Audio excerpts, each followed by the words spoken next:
Assalamualaikum warahmatullahi wabarakatuh. Kita jumpa lagi untuk melanjutkan materi tentang fungsi. Kemarin kita sudah belajar relasi dan definisi fungsi, lalu jenis-jenis fungsi, menyatakan relasi. Nah, hari ini kita akan belajar tentang notasi fungsi dan bentuk umum fungsi. Dan kita batasin dulu nih, untuk kelas 8 kita batasin sampai fungsi linear. Oke, di sini sudah ada gambar sederhana tentang diagram panah. Ya, di sini ada himpunan A, isinya X, kemudian himpunan B.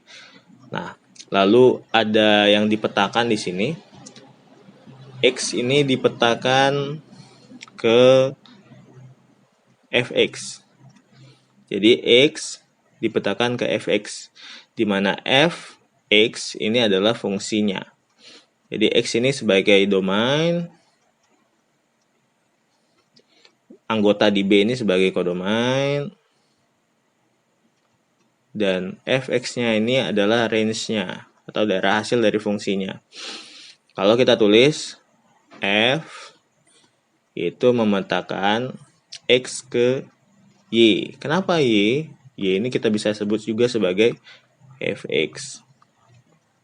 Nah, X di sini kita sebut sebagai variabel bebas.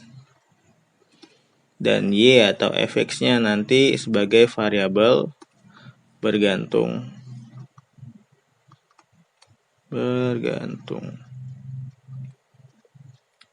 Variabel. Kenapa variabel bebas? Kenapa variabel bergantung? Karena Y atau Fx ini nilai X-nya bergantung pada nilai X di domain. Jadi seberapa banyak domainnya, apa domainnya, itulah yang menjadi hasil dari fungsinya. Ibarat sebuah mesin ya. Mesin ya, misalkan kita masukin gilingan daging tuh. Kemudian diproses kan ya. Nanti kan ada outputnya. Nah, outputnya ini kita sebut Fx.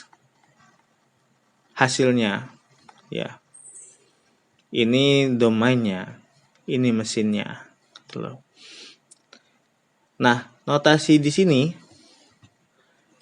F memetakan X ke Y, ini kita bisa tuliskan dengan bentuk seperti ini.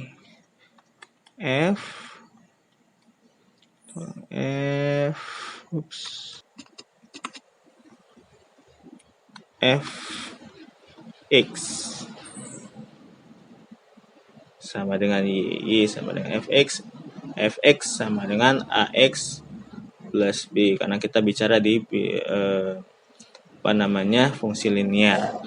Variabel bebasnya ada di X nih, variabel bebasnya. Kenapa linear? Sudah dipelajarin di kelas 7. Ini namanya konstanta ya, ini variabel dan ini koefisien. Nah, kalau kita sudah punya bentuk umum dari fungsi linearnya adalah tadi Fx sama dengan Ax plus B, lantas gimana cara mengerjakannya? Gimana cara kita menentukan nilai fungsinya? Kita sudah tahu tadi X tadi sebagai variabel bebas. Jadi seluruh nilai X ini akan mempengaruhi nilai Fx-nya. Kita ambil contoh, misalkan kita punya 1, 2, 3, ini himpunan A misalkan. Kemudian himpunan B, ya. Lalu kita petakan dengan fungsi A ke B. Fungsinya kita misalkan Fx-nya adalah 2x saja. Maka artinya Fx 2x berarti 1. Kalau kita masukkan ke X, berarti diganti nih 2 kali 1 menjadi 2. 2 kali 2 menjadi 4. 3 kali 2 menjadi 6. Atau kalau misalnya kita tulis ini, karena X-nya adalah variabel bebas tergantung dengan domain, maka kalau X-nya 1, kita ganti dengan 1. Di sini juga kita ganti dengan 1 ya. Jadi 2 F 2 kali 2 4 ya. F3 2 kali 3 jadi 6. Lalu 2, 4, dan 6 atau yang di sini, maka inilah yang kita sebut daerah hasil atau range-nya. Tuh, cara menghitungnya begitu. Contoh lagi, misalkan kita punya fx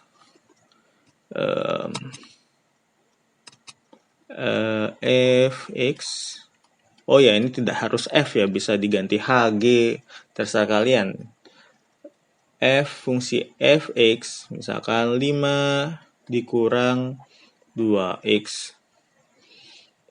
Lalu kita tentukan domainnya adalah x, di mana x-nya 0, 1, dan 3 misalkan. Boleh nggak? Ya boleh, nggak harus berurutan ya. Nggak harus semuanya tertulis di situ. Kalau misalkan x-nya 0, 1, dan 3, pertanyaannya tentukan nilai fungsi.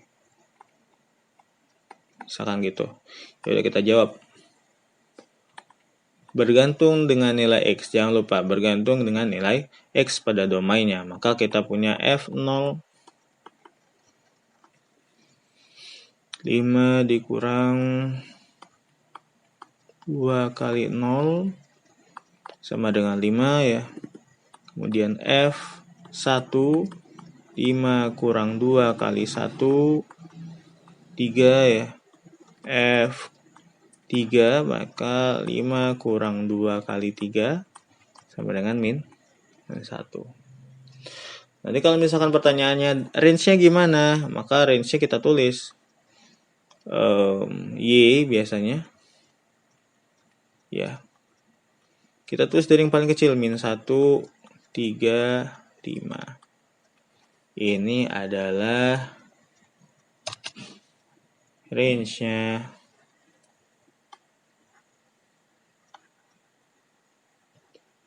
Atau nilai fungsinya.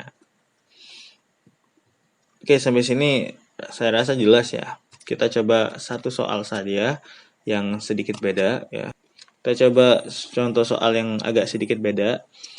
Misalkan kita punya fungsi fx sama dengan 2x tambah b misalkan. Lalu diketahui f3-nya adalah 11 ya gitu. Yang ditanya adalah berapa nilai f5. Cara jawabnya gimana nih? Ya udah, berarti kita ikutkan di sini. F3. Kalau misalkan kita x-nya kita ganti di 3, berarti yang di sini kita bakal ganti dengan 3. Maka F3 2 kali 3 ditambah B. Karena kita tahu F3 sama dengan 11, maka kita taruh 11 di sini. Berarti 6 ditambah B sama dengan 11. Ya udah, pasti sudah tahu semua 11. B-nya adalah 5. Artinya kita punya fx yang sebenarnya adalah 2x plus 5. Nah, berarti kalau kita sudah punya ini, lalu apa? Berarti kita tulis f5-nya adalah 2 berdasarkan yang ini. 2 kali 5 tambah 5 sama dengan 15. Oke, begitu cara menentukan nilai fungsi dan notasi fungsi. Cara menyatakan fungsi gimana? Cara menyatakan fungsi sama seperti menyatakan relasi, bisa dengan pasangan berurutan dan juga bisa dengan grafik diagram Cartesius. Contoh aja misalkan tadi yang barusan kita jawab, kita punya fx-nya ya. Fx-nya 2x plus 5 tadi kita dapat. Kita mau menyatakan fungsi dalam bentuk grafik misalkan atau diagram Cartesius. Kita harus tahu domainnya dulu. Ya. Misalkan domainnya dari 0 sampai dengan 3. Lalu ya udah kita tentukan nilai fungsinya. F0-nya berapa, F1-nya berapa, F2-nya berapa, ya, F3-nya berapa. Kalau kita hitung pasti ini kita dapat 5 ya, ini 7, ini 9, ini 11.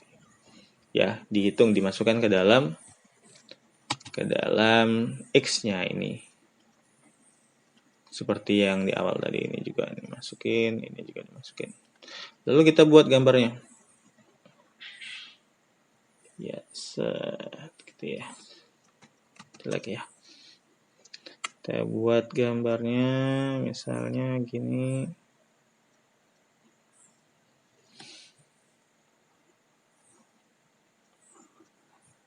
Tuh ya. Nah, posisinya gimana? Ini X, ini Fx. Jadi misalkan ini 0, di sini 1 ya, di sini 2, di sini 3 ya. Nanti kita gambar lagi nih sedikit lebih panjang ya. 0 menjadi 5 misalkan, di sini 5. Oke lah, di situ 5. Terus 1 menjadi 7 misalkan, di sini 7.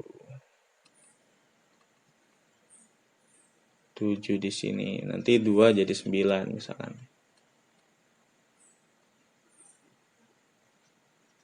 9. Nah, bedanya dengan relasi adalah pada saat kita menuliskan grafik fungsi, maka kita sambung garisnya, kita bisa sambung garisnya menjadi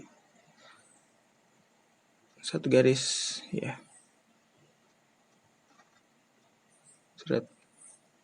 Ini dengan grafik ya. Nah, tuh. Nanti 3 bisa disambung lagi gitu ya. Nah, ini kalau misalkan menyatakan fungsinya dalam bentuk grafik ya. Ini sebenarnya garisnya adalah garis lurus. Kenapa? Ini fungsi linear. Karena gambarnya seperti ini jadinya tidak terlihat lurus ya. Oke, sampai situ. Kalau ada pertanyaan silakan di komen atau di mention langsung di akunnya. Saya rasa cukup dan semoga bermanfaat. Saya tutup. Assalamualaikum warahmatullahi wabarakatuh.